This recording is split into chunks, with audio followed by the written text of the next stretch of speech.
आज का विषय है भाग्योदय के सूत्र। हमारे जीवन में भाग्योदय कैसे हो? ये बात 24 तारीख से जुड़ी हुई है। 24 तारीख को रविवार को आप जब आए थे तो आपने सुना था एक बच्चा जिसके गर्भ में आते ही पिता की मृत्यु हो गई और जन्म लेते ही मां की मृत्यु हो गई। वह हर घड़ी हर पल अपनी मां और पिता को याद करता था कि मेरे पास पिता की छाया नहीं है, मां की छांव नहीं, मां की गोद नहीं है। तरसता था और कर रहे थे कि निरंतर उसे परेशान कर रहे थे। नौकरी करने गया, गांव में अकाल पड़ गया, पूरे गांव को गांव छोड़कर जाना पड़ गया। एक घर में गया, ध्यान है, साल भर नौकरी की और साल भर नौकरी करने के पश्चात जिस दिन दिवाली के दिन मालकिन ने अच्छे कपड़े पहने और खाने को दिया तो उसके निमित्त से मालकिन को भला भला सहना पड़ा, उसे छोड़ करके निकलना पड़ा। और वह जा रहा था, जाते जाते एक स्थान पर देखता है कि कुछ लोग जंगल से गट्ठर लेकर के आ रहे हैं। उसने पूछा, भैया ये गट्ठर आप कहां से लेके आ रहे? बोले जंगल से लेके आ रहे। तो कितना पैसा लगता? बोले जंगल में लकड़ी है, कोई पैसा नहीं लगता। बोले ये काम अच्छा है। और वह लड़का, इसका नाम था नंदी मित्र। क्या नाम था?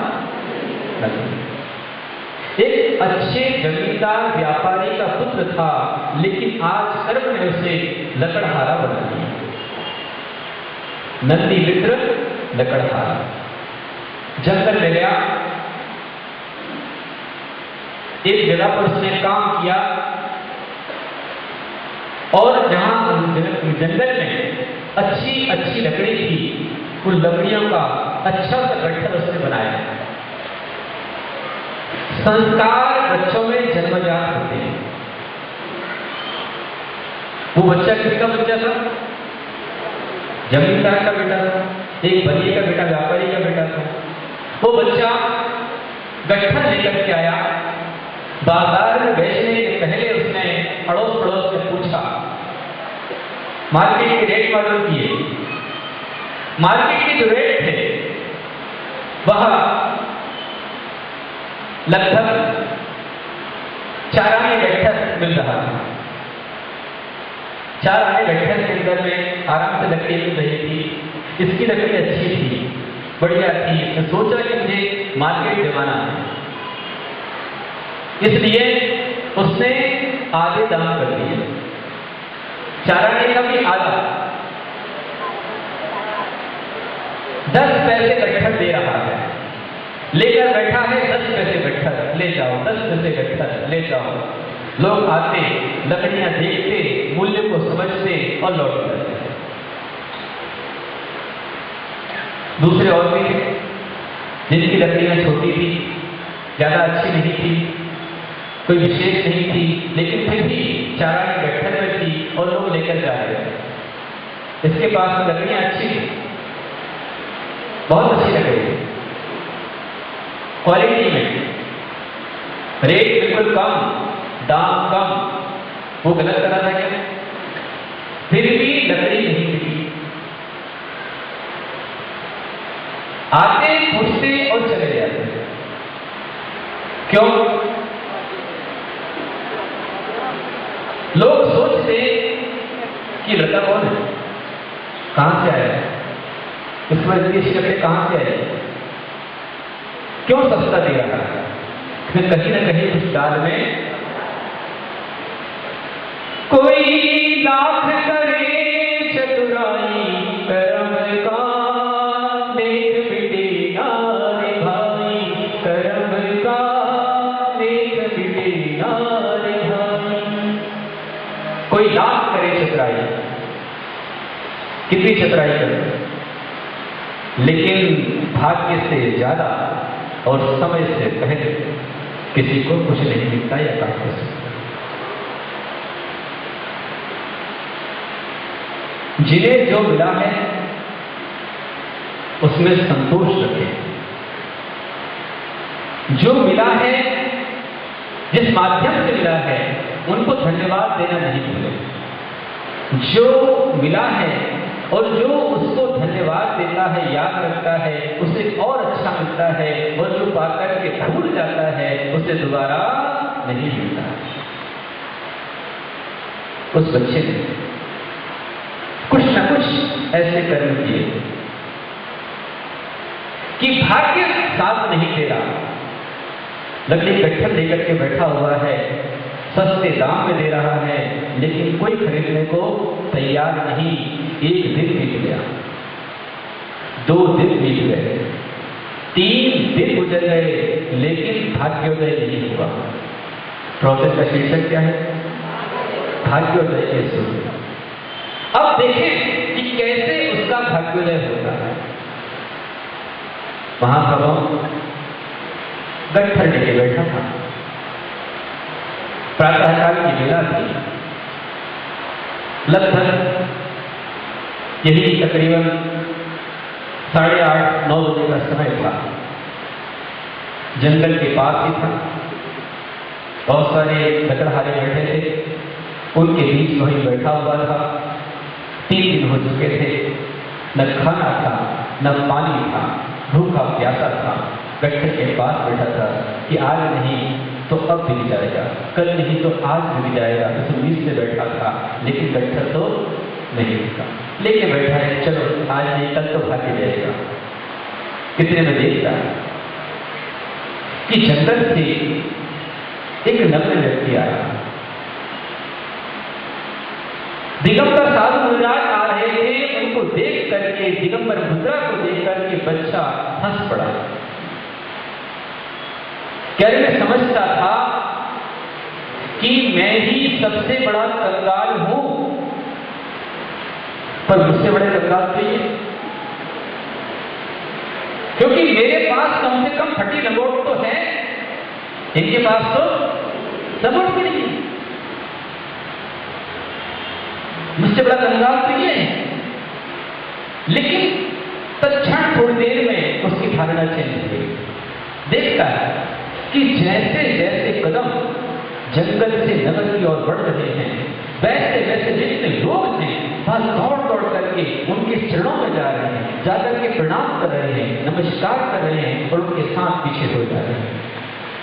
ये देख करके उस बच्चे ने सोचा कि अवश्य में यह कंगाल व्यक्ति नहीं है, सामान्य व्यक्ति नहीं है, ये कोई न कोई अवश्य महापुरुष है कि जिसके चरणों में इस नगर के बड़े बड़े सेठ, राजे, मंत्री सब जाकर के प्रणाम कर रहे हैं, नमस्कार कर रहे हैं। और मैंने अपनी हंसी उड़ाई, तुरंत अपने स्थान पर खड़ा हो गया, कान पकड़ लिए, क्षमा याचना की, उनके चरणों में जाकर के उसने प्रणाम किया, नमस्कार किया, और नमस्कार करके वह भी उनके साथ हो गया। देखते हैं कहाँ ये भीड़ जा रही है। मुनिराज आगे जा रहे हैं, लोग पीछे चलते जा रहे हैं, भीड़ बढ़ती जा रही है। जितने लोग देख रहे हैं सब चले जा रहे हैं, सारे काम छोड़ करके चले जा रहे हैं, अपनी दुकान को छोड़, अपने घर को छोड़ करके सब साथ में चल रहे हैं। ये पहले की संस्कृति थी। आचार्य भगवान कहते हैं कि सम्यक दृष्टि और मिथ्या दृष्टि में ज्यादा अंतर नहीं। दिगंबर मुद्रा को देख करके जो अपने स्थान पर खड़ा हो जाए, हाथ जोड़ करके प्रणाम कर ले, नमस्कार के व्यवहार से वह सम्यक दृष्टि। ऐसा रवि सेनाचार्य भगवान ने खुदा पुराण में कहा। वह बच्चा मुनिराज के पीछे चल रहा है और सोच रहा है कि ये क्यों जा रहे हैं, आखिर ये कैसे रहते हैं, क्या इनका जीवन है, कैसे खाते हैं, किस तरह इनका जीवन चलता है, लोग पीछे क्यों जा रहे हैं, क्यों प्रणाम कर रहे हैं। गट्ठर वही छोड़ दिया, उनके साथ में चल पड़ा और चलते चलते मुनिराज आगे बढ़ते बढ़ते मार्केट को पार करते हुए कॉलोनी के अंदर पहुंच गए, रिहायशी क्षेत्र के अंदर पहुंच गए। ऐसे स्थान पर जहां राजमहल थे, बड़ी बड़ी कोठियां थी, बंगले थे, जहां राजा रानी, महामंत्री, सेठ, नगर सेठ आदि अपने अपने घर के बाहर मंगल द्रव्य लेकर के मुनिराज की अगवानी कर रहे थे।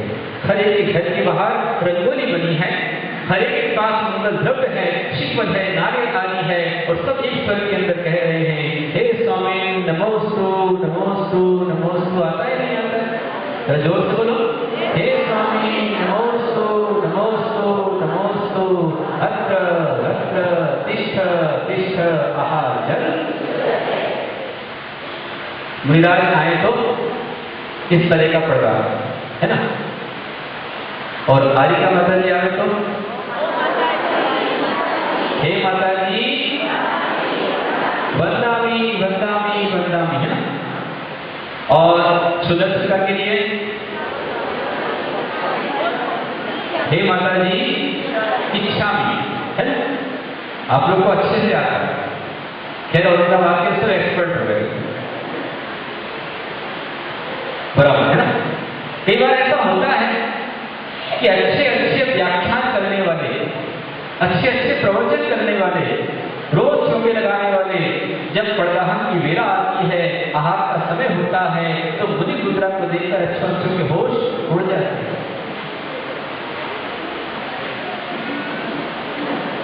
हालत खराब हो जाती है, पसीना पसीना थर थर बिल्कुल गड़बड़ हो जाती है।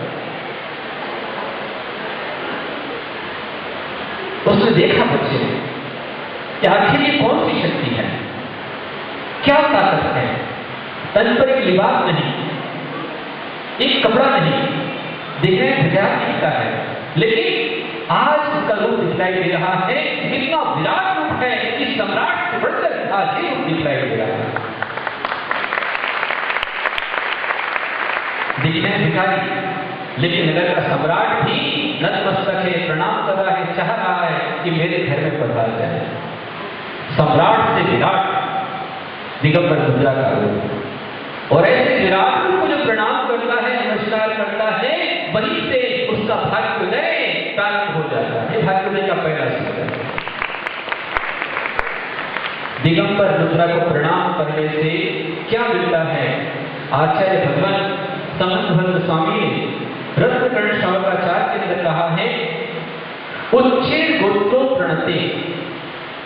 मुनिराज को श्रद्धा भक्ति से जहां आप प्रणाम करते हो, तो प्रणाम करके ही उच्च गोत्र का बंध होता है। मुनिराज को प्रणाम करने से क्या मिलता है? उच्च गोत्र का बंध होता है, और मुनि मुद्रा का अभिनय करने से नीच गोत्र का, दोनों चीजें कई भूल के भी मुनिराज का अभिनय हमारे द्वारा ना हो जाए। कभी मुनि मुद्रा से ऊंची आवाज में बात मत करना। वह अच्छा देख रहा है कि मुनिराज आगे बढ़ते जा रहे हैं, और आगे बढ़ते बढ़ते इस स्थान पर जाकर के जहां उनकी विधि हुई, नगर का जो राजा था उसके पास मुनिराज ठहरे, और जैसे ही रुके तुरंत राजा और रानी ने मुनिराज क्या गई? 3 परिक्रमा लगाई। महान भावों, भाग्योदय का दूसरा सूत्र। मुनिराज की परिक्रमा जो लगाते हैं, कितनी परिक्रमा होती है? 3। क्यों लगती है? क्या फायदा है इसके अंदर? कहते हैं मुनिराज को लगाई गई पहली परिक्रमा आपको नरक गति के दुखों से बचा देती है। दूसरी परिक्रमा सूर्य का रास्ता तय कर देती है, लेकिन भव्य प्राणी है, मुनिराजों को आहार दान देता है, और तीसरी परिक्रमा से परंपरा से मोक्ष की ओर लेकर जा सकता है। मुनिराज की जो अगवानी करता है, मुनिराज का जो प्रदान करता है, मुनिराज का जो प्रदान करके परिक्रमा लगाता है, वो अपने जीवन में अपनी किस्मत की अगवानी कर रहा है, सौभाग्य की अगवानी करता है। राजा ने निवेदन किया, 3 परिक्रमा लगाने के पश्चात, हे स्वामी नमोस्तु, मन शुद्धि, वचन शुद्धि, काय शुद्धि, आहार जल शुद्ध है, भोजन ग्रह में प्रवेश। अंदर लेकर गए और अंदर ले जाकर के पुनः निवेदन किया, हे स्वामी नमोस्तु, उच्चासन ग्रहण कीजिए। आपने देखा होगा कि जब आप हमसे कहते हैं उच्चासन ग्रहण कीजिए, तो हम लोग इशारा करते हैं, पाटा उठाओ। क्यों उठाओ भाई? हमारे गुरुदेव आचार्य श्री कनकनंदी गुरुदेव 93 में एक छोटे से गांव गाँव में थे। और वहां एक शिविर लगा, बच्चों का शिविर था। गर्भ सिर्फ 40 थे, लेकिन करीब 500 बच्चे शिविर के अंदर आए और शिविर में गुरुदेव ने पढ़ाया।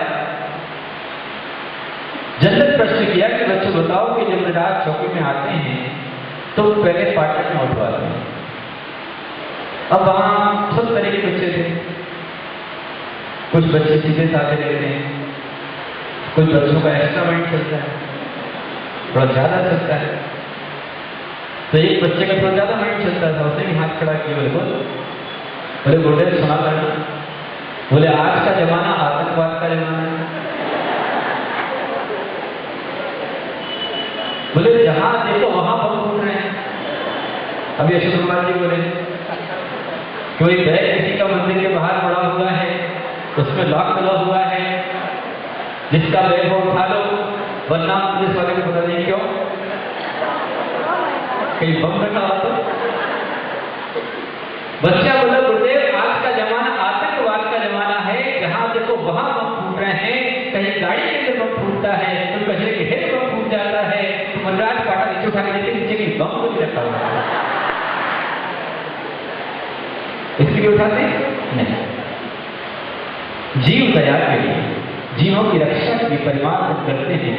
आप कहते हैं स्वामी उच्चासन ग्रहण कीजिए। जब आप मुनिराज को उच्चासन दिलाते हैं कि उच्चासन जो देता है, जो मुनिराज को उच्चासन पर बैठने का निवेदन करता है, इतना वाक्य भी बेकार नहीं जाता है। जो मुनिराज को उच्चासन देता है उसे समाज में उच्च पद की प्राप्ति होती है और स्वर्ग में उच्च पद की प्राप्ति है। उच्च पद देने से भी लाभ मिलता है। भाग्योदय का तीसरा सूत्र कि मुनिराजों को उच्चासन दिया, उच्चासन दिया, तत्पश्चात उसने मुनिराज का पाद प्रक्षाल किया। बच्चा देख रहा है कि राजा और रानी भक्ति भाव से मुनिराज का पाद प्रक्षाल कर रहे हैं और पाद प्रक्षाल हुआ। पाद प्रक्षाल के बाद क्या होता है? क्या होता है? पूजन। और पूजन से पहले क्या होता है? पाद प्रक्षाल होता है। इन दोनों के बीच में क्या होता है? देखो कितने एक्सपर्ट आप लोग हैं। रोज चौका लगाते हैं, रोज आहार देते हैं, रोज पूजन करते हैं, लेकिन फिर भी मामला गड़बड़ है। पाद प्रक्षाल के बाद और पूजन के पहले क्या होता है? जैसे आपको याद नहीं आया ना, ऐसे वहां भी कई लोगों को याद नहीं आता।